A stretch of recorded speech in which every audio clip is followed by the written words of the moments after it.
So this is my formation right here, man. That's 4-1-3-2. Your fullbacks right here. This would be Scott McTominay. Okay, what low budget production is this? Dude, this is my dream team for next season, bro.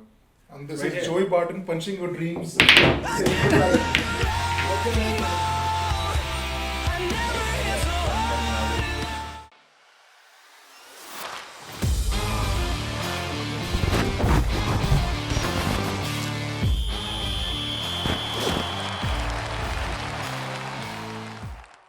So, welcome to part 2 of our United focused episode. It's been 3 days since we filmed part 1, but we're all wearing the same clothes. we've short on laundry money. Yeah. But we're going to do a diaper dive again into like the future of United. But this time around, in your own vision, what do you basically see United's transfer strategy going forward? Well, a lot of changes, honestly. Again, my only concern has been that we do not have a playing style that would suit certain players, and we just cannot bring in players for the sake of pacifying the fans, right? So I do feel that we need a striker for sure, somebody like with features of a Drogba and Ibrahimovic, not the strikers that we currently have, apart from Igalo, who is almost doing the same thing. Yeah. We need a left winger, a centre back for sure, until unless Smalling comes back. And is he that good is still up in the air, because he had a good season at Roma, so I don't know how he would be incorporated within the setup. I think maybe we need one centre midfielder as a cover, because when Pogba was injured and McTominay got injured, we had absolutely nobody. So that's another concern. So I think a striker, a midfielder, and a centre back. But who would those 3 positions be for you? Jack Grealish seems to be a done deal to me. It's more like Grealish who wanted to come and he'd just come running, honestly. Left, if you're looking even for a winger for that matter, I know Yash's point is we had already had a word and he feels that Jadon Sancho is the one. Not sure he would make it to United though. So what's yours then? I think I'll stick to Martial and Rashford and buy a striker. Okay. Play them on the wings. Play Rashford on the left, Martial on the right. Okay. So that everybody, when they attack, they narrow down to a certain point and attack not only as just with 2 strikers up front or 1 striker up front, all 5 of them targeting the goal. Nice. That's what I feel. Okay. Cool. What about you? Yeah, for me, I guess ideally would make at least 4 signings in the next at least 2 windows. I don't think we're going to make 4 in the next one window itself, especially now with the way the season has collapsed and we don't know where the timeline stands for the next season to resume. But it seems like 4 signings, left wing, right wing, a centre mid, and another centre back. Smalling's gone. I don't think Smalling is good enough for the club. Jones has to go. Rojo has to go. I guess we need to bring in a centre back. Ideally, we get somebody like a Ruben Diaz or a Koulibaly. I think Koulibaly is going to be too expensive. I think Ruben Diaz is a more realistic option for us. I think Ruben Diaz is a more realistic option. On the left and right wing, I think Sancho is a very good option. Does it happen? I think it's a 75%, 25% chance of. I think 75% of it happening. If not, I think Ferran Torres from against Valencia. It's Valencia or Villarreal, I'm forgetting. He's a good player. So there were rumors that Dortmund might be targeting Ferran Torres to replace Sancho. And in that case, it looks like Sancho might be going. We don't know where he's going yet. On the left wing, Sanchez has to go. Alexis Sanchez has been nothing but a liability. And as good as he was for Arsenal, he's been nothing but abysmal for us. He has to go. Martial on the left wing might be fine. But my issue with him is he never crosses. I've never seen Martial cross. He can cut in. He's good with the ball at his feet. He doesn't cross. We need people who can cross the ball in. At strike, if we do find an ideal partner for Rashford, I guess that would be very good. But we do have Greenwood and Igalo in the ranks. I'm more excited for Greenwood at this point. Really good up-and-coming player, has done well whenever he's been called onto the pitch. Absolutely. But at centre-back, I think we need some reinforcements with Rojo and Jones just being abysmal, Smalling having gone off on loan to Roma. So at centre mid would be my 4th signing basically, and that depends on where does Pogba end up. If Pogba extends, I guess Pogba, Fernandes, and McTominay can form a lethal partnership in a midfield trio. Fred, of course, is also over there, so we have 4 very good players over there. The issue is that the bench is pretty weak. Matic is not getting any younger. Lingard is not getting any better. And Mata, his legs have kind of given up. As good as he still is skill-wise, he just doesn't have the pace to carry us through. I'd still probably keep Mata in the team for leadership purposes. Another year extension. Yeah, but wouldn't depend on him to be the out-and-out performer that we need on the pitch, right? Andres Pereira has to go. Oh, I definitely. think Pereira has to go. He's Like, been nothing He but literally terrible. should be Yeah. kicked out of the team as soon as and possible. Please So- banish him. For me, Yeah. if it were up to me, I'd probably bring in Jack Grealish, Jadon Sancho, Ruben Diaz. I'm still a bit undecided on the left wing. But yeah, I guess Marshall would either have to step up or has to be replaced. Yeah. Yeah, I guess like I mean I think I'm pretty much almost in agreement with you as well. But I think like for me, I think United needs to sell a lot more than buy. I think like just to like get rid of like a lot of excess weight in the Yeah. club. To me, I know like I think Pogba and Bruno Fernandes would work as a combination. 100%. But at that being said, I feel like Pogba is too much of a liability in terms of I think he messes up team morale. Yeah. I think he brings in a lot of unpredictability in terms of like recruitment for the future because you never know whether he's going to stay or no. He has a horrible He's an agent. agent, man. Fucking Mino Raiola. Exactly. So I think like this is a problem. So it becomes tough to plan like your future when you have someone like Pogba. That's why I think you get rid of him, get rid of Sanchez. You kind of increase your like kind of like the money you have to kind of spend in the transfer market. The wage bucket also sort of frees up. Yeah. And I think that's why you go in and then definitely go ahead get Sancho. I think you get Jack Grealish as well. And I think maybe may bring in like another reinforcement at centre back. But I think with those positions, I think United will have a solid enough team once you have Igalo, probably bring in Mason Greenwood too. Yeah. And with Grealish there, I think it's a solid striking partnership up front. But, yeah. So, but okay, so that being said, you guys said like what your ideal picks would be. But then how, like what formation would you play these guys in though? I'll probably let Paul go first. I just want to hear his thoughts on the formation. Yeah, so as far as the formation goes, I think the coach itself should be versatile enough and the players to adapt to different formations, so to speak. I had a discussion with Yash. I wanted to go a 4-1-3-2. Okay. Yeah, and the 3 in the middle, one of them having a free moving sort of a role in Free there. range rule, yeah. Yeah. So if I start putting in the players, I won't add the ones that I want to add as far as the new signing goes. That's an assumption that we have that we'll sign this player and that player. Yeah. But then I'll have the back four that's already there. I think we should always have a back four. I am not a fan of a back three. Anchor. But who's your left back though? So my left back would be Luke Shaw. Okay. I'll have Bailly, Maguire, our Spider-Man Yes, as always. wonderful, yeah. I'll have McTominay as the anchor, defending midfielder. In bigger games, although you might disagree with me, I might have Matic too. Matic was progressing really well, had great games against the bigger teams, and he spreads the ball really well. My 3 in the midfield would be Rashford on the right. On the right in an Okay. advancing role. Fernandes in the free role. Pogba on the left, cutting in right. Okay. I'm putting Marshall on the bench. Or replace Marshall on the right, bring Rashford and Igalo up front. So that becomes 4-1-3-1-1 sort of a thing, Yeah. where Igalo stays as a main striker, and it's more of an attacking mindset, so to speak. But then applying it, I know it's pretty hard, and we can't do this every game. But then I'm not a fan of a counter-attacking game. I'm a fan of more of a possession game. I don't want to sit back against teams and then there's an opening and I run and score a goal. As good at it as it looks like, and the kind of games that we have won, this is something that I would like to discontinue.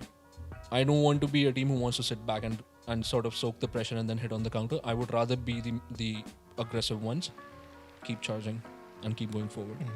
But I would argue like in that, system. It's a good system. I would feel like a counter-attacking style of play with that system would be good, right? Because if you decide to keep Pogba and you have Fernandes playing free reign, then you have someone to play in like those really long That's the balls thing. too, right? What you need to understand is that formation is not going to be there for 90 minutes.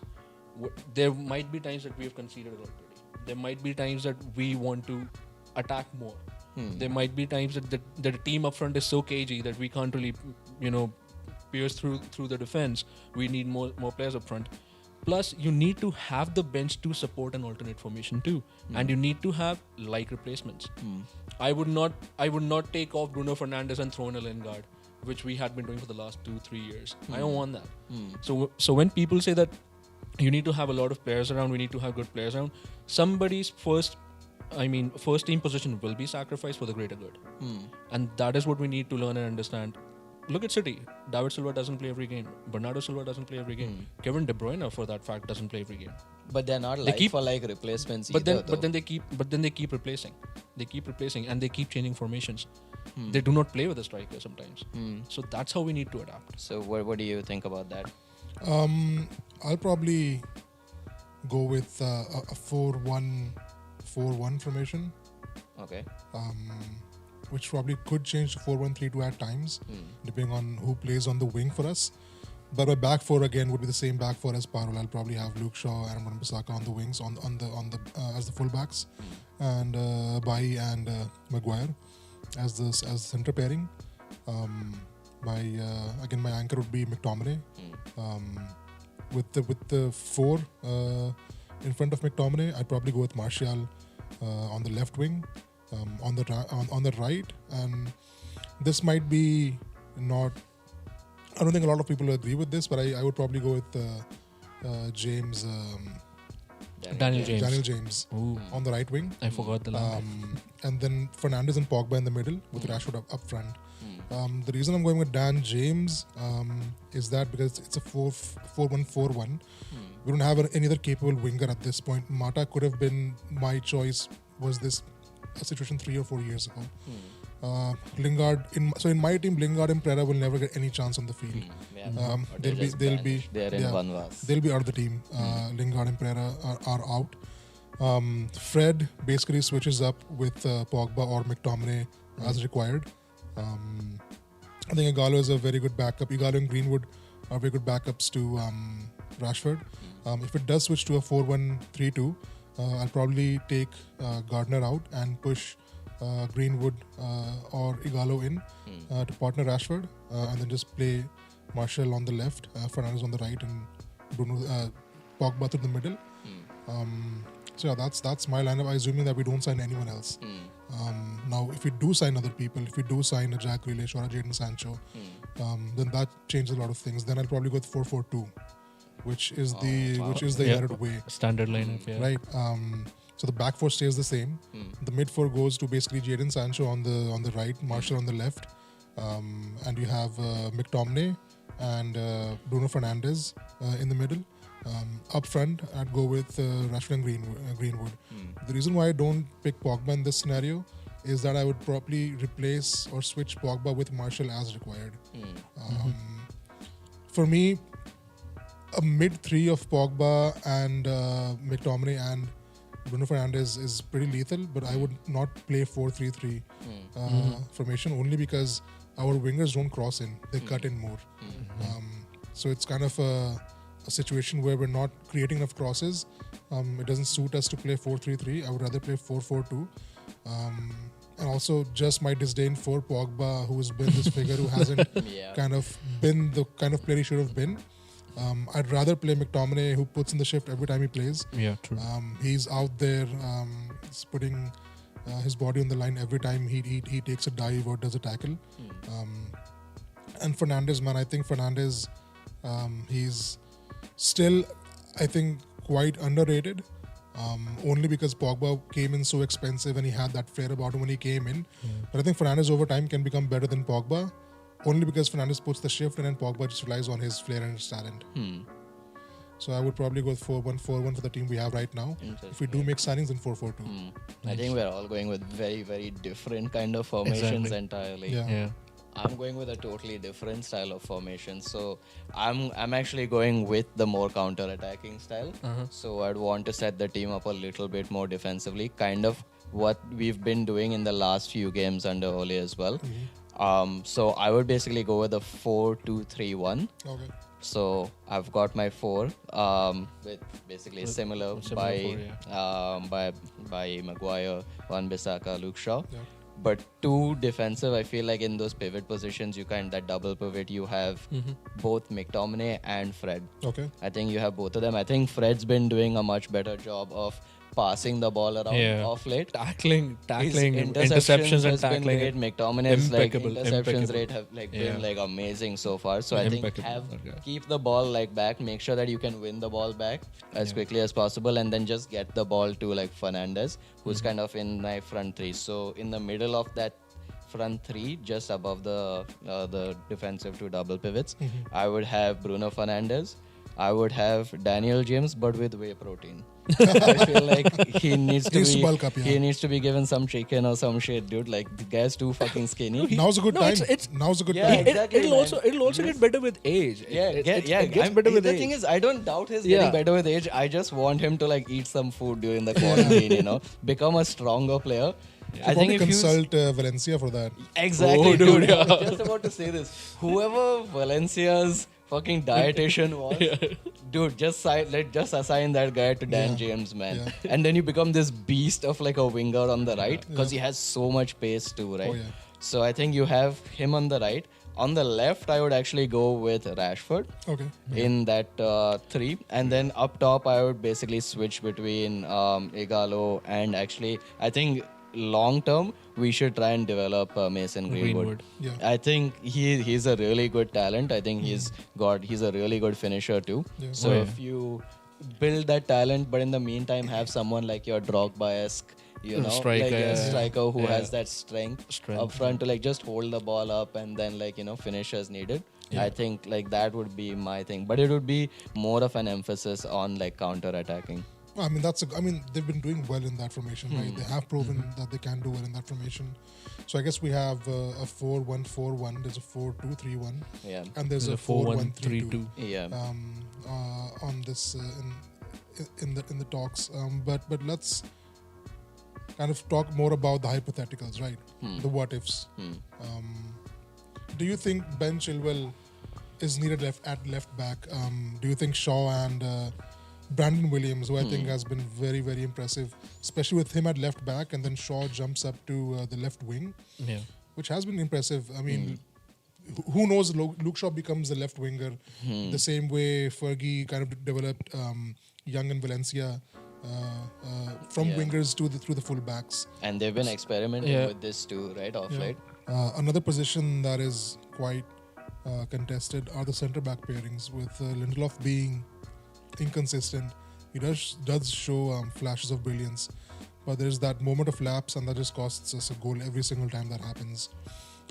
With Bai always injury prone, even though I think he's a better defender than Lindelof, but he's so injury prone that he's barely there to play anymore. I think Maguire's a very good addition. Yeah. I think he's a very good captain. Yeah. He does stand up to the opponents. He has stood up to the ref as well. So I think Maguire is a lock in for one of the centre backs. But if not for Bai or Lindelof, who do you think could be a great addition to the team? So if I was to go like just with my kind of vision for like that kind of counter-attacking play, I'd want someone like kind of Koulibaly to be there, like someone who's like really strong, but also someone who can distribute the ball well, because you want him to be able to like get the ball to that either the double pivot or directly to the top 3 just above them, right? So I would basically go for Koulibaly. That being said, I mean I'm not really opposed to Bai or like, and if failing Bai being there, like Lindelof being there, it's not ideal, but I think it still works as of right now. I think given time he'll probably do well. Lindelof. It's not the worst centre back pairing that we have. We Yeah. don't our centre backs, they haven't got the credit that they actually deserve this season. I'll be honest with that. I know we've lost a couple of games, but then we haven't been that bad. A couple of mistakes by Lindelof actually costed us the game. I remember that. De Gea, for that matter, made a mistake the other day against Everton. So I think we are good with the centre back pairing that we have. If we add Koulibaly, great. He's a ball-playing centre-back. We need ball-playing centre-back. Just like what Van Dijk does. He distributes the ball on both the left and the right channels. Yeah. But what about so you can only choose one, Grealish or Maddison? I would go Grealish. Grealish. I'd go Grealish too because he's more likely to come. Maddison won't. Yeah, that's true. That's one of the major reasons I'm actually in favor of Grealish, because again, if we chase Maddison, we shove in the extra money. We get, if we could have gotten him for 30, we'd end up giving what, 55? Yeah. Just because Leicester asked for it and we want to pacify the fans and everybody else. I think Grealish makes much more sense than Maddison. Right. Up at strike, Harry Kane. Do you think that's realistic? And if it is, do you think spending 150, 160 on Harry Kane is a good investment? Then I'd honestly say sell Pogba, Sell Pogba, get Harry Kane. Okay. Simple, Agreed. easy, Same. always. Right. Done. Yeah, I guess that was kind of where I was going Makes a into lot of sense, yes. with this question. It's what they call in the Um, industry a leading question. Leading question. But I'm just Making gonna use of the money. Yeah. I think dial it down into the positions and go into probably the most debated position, only because this guy has been Mr. Dependable for us for the last 7-8 years now. David De Gea. He's been a bit inconsistent, and we can cut him that slack because he's been there for us this whole decade. But with Dean Henderson now breaking through at Sheffield, with Romero having played second fiddle for all these years, do you think De Gea, his time is coming to an end? Do you think Dean Henderson would want to play second fiddle to De Gea, or does he demand that De Gea either goes or plays a second fiddle to him while he becomes the mainstay between the posts? So the question regarding Dean Henderson, David De Gea and Sergio Romero. David De Gea should be our mainstay. Definitely. And going forward, we will end up sacrificing one player. I think in the long run, that would end up being Sergio Romero. He would run away for better opportunities because he's the number one keeper for Argentina. So he has to keep that in mind. In order to keep his place over there, he needs to play someplace else. Dean Henderson, as good as a goalkeeper he is, Sheffield wants him for another loan spell, I think. And him being the number one there, irrespective of his age, like we discussed, because he's 23, 24. 23, Yeah. So the longevity that comes with this position, I think David De Gea should get the number of years that he deserves. Made some bloopers, yes. Made some mistakes, yes. But then again, he has saved our rear ends. Like, we can't even count them on our fingers now. So again, De Gea stays. Wait for Dean Henderson. And I have a feeling Romero is satisfied where he is right now. But then if he wants to be that number one keeper for Argentina, I think he'll move to another club, maybe. Yeah. But he's not replacing De Gea though. I agree. Like, I think for United, it's a good problem to have right now that you have like 3 really good players in fighting for that position. I think that's the point of having healthy competition, right? Each of these players is going to like push the other to like just perform better. Preference obviously would be David De Gea, but I think for me it just goes down the pecking order. I think Dean Henderson has had one good season. I think like basically it should go, if De Gea leaves, then I think Romero should get that position. He's been good like in the FA Cup, Carling Cup too, Carabao Cup, and then third choice go to Dean Henderson. Right. Yeah, I guess for me, I'm kind of going to be a mercenary over here, and for which Of course you would. for which my wife looking at me from that camera will kill me tonight for saying that. I think David De Gea, I would sacrifice him only because I'd probably give him another couple of years, and as much as shit we might get from viewers for me saying this, but inconsistencies are creeping into his game, and it just might be this one season, but he's still letting in howlers. Dean Henderson, so if let's say Dean Henderson does stay for another 2 years at Sheffield, which I think is fine, Romero plays second fiddle to De Gea. The next 2 years, I think De Gea will be 33, 34 by that time. Of course, he does have another good 4 or 5 years left in him. With goalkeepers, that longevity does come into aspect. But depending on how good Dean Henderson becomes the next 2 years. He already is very good. Is he as good as David De Gea? Not yet, but another 2 years will give you a very good indication of where he stands. And if it comes to that situation, I'd probably sacrifice David De Gea as much as it hurts me to say that and bring in Dean Henderson. And at that point, I don't think Romero would even stick around for being second fiddle because I think he'll be 34, 35 by that point. So he might have to go to somebody like Tej Kovar, 19-year-old Czech Republic goalkeeper in our under 23 squad. He's been doing pretty well. So ideally, in the next 3 years, I would like to see Dean Henderson as the first choice goalkeeper, depending on how good he does. And we do have quite a few goalkeepers coming through the ranks in the academy. So I think we're secure with that position for in the long run.